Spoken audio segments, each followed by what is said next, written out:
Now, gusto mong seryosohin yung YouTube channel mo this 2025, dapat alam mo ito.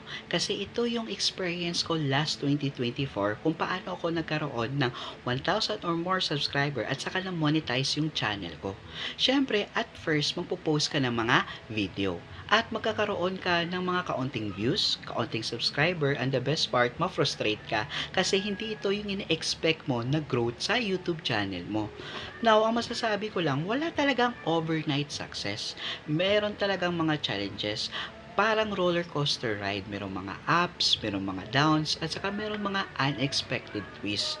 Mga challenges kagaya na kung ano yung content na gusto ng audience mo, yung YouTube algorithm, at saka yung hindi maiwasan is ma-burnout ka. Pero part ito ng journey mo.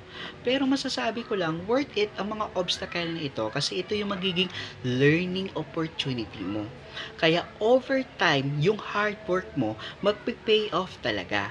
Now, gusto mo bang malaman kung paano kumita sa paglalaro lang ng almost 2,000 per week?